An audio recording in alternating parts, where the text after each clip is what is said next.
నెల్లూరు జిల్లా వింజమూరులో స్త్రీ శక్తి విజయోత్సవ ర్యాలీ నిర్వహించారు. స్థానిక స్టేట్ బ్యాంక్ నుండి ఎస్వి కళ్యాణ మండపం వరకు ర్యాలీ జరిగింది. ఈ విజయోత్సవ ర్యాలీలో ఎమ్మెల్యే కాకర్ల సురేష్ పెద్ద సంఖ్యలో మహిళలు పాల్గొన్నారు.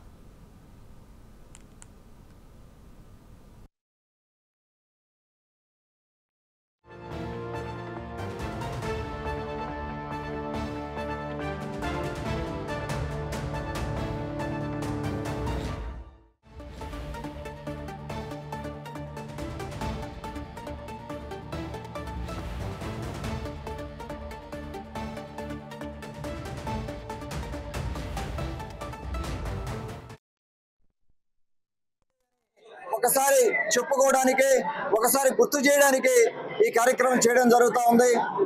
గత వైసీపీ ప్రభుత్వం 5 ఏళ్లలో పూర్తిగా ఆర్థికంగా వెనక్కి నెట్టబోయిన రాష్ట్రాన్ని మన బాబు గారు చేతుల్లోకి తీసుకొని ఈ రోజున ఈ కార్యక్రమాలన్నీ కూడా చేస్తూ ఉన్నారు.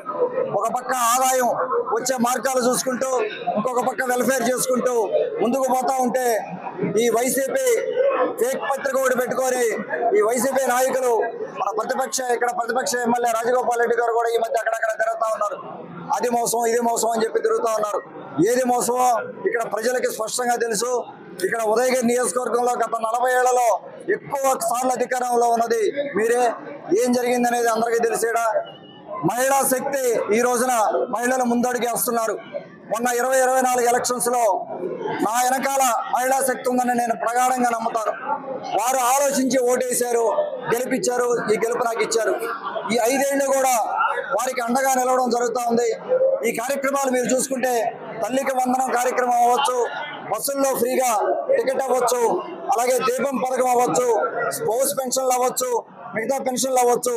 వీటన్నిటికీ కూడా కారణం ఆడబిడ్డల్ని ఆదరించాలి, ఆ కుటుంబ ఆర్థికంగా మెరుగుదల తీసుకురావాలి, ఆ కుటుంబ నెలకు వచ్చే సంపాదన పెరగాలనే ఉద్దేశంతో కొంత తోడ్పాటు ఉంటుందనే ఉద్దేశంతో బాబు గారు ఆలోచన చేసి ఇవన్నీ ఇస్తా ఉన్నారు. స్త్రీశక్తి కార్యక్రమం ఉద్దేశం మహిళలు, ఈ రాష్ట్రంలో ఉండే మహిళలు, ఆడబిడ్డలు అభివృద్ధి చెందాలి, సామాజికంగా ఆర్థికంగా నిలదొక్కుకోవాలి. ఈరోజు గ్యాస్ ఫ్రీగా ఇవ్వడం, అదేవిధంగా బస్సులు ఫ్రీ చేయడం మనం చూసాం. వైఎస్ఆర్సీపీ నాయకులు అవహేళన చేస్తున్నారు, వీళ్ళు ఇచ్చేది లేదు, అన్ని అబద్ధాలు చెప్తారని. ఈరోజు ఒకరి నోరు అందరి నోర్లు పడిపోయాయి.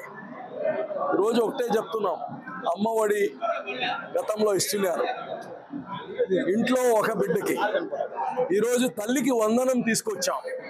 ఏ తల్లిదండ్రులు కానీ తమ ఒక బిడ్డని చదివించి ఇంకో బిడ్డకి కూలి పనికి పోమంటే ఏ తల్లిదండ్రులకి ఇష్టపడుతున్నారు?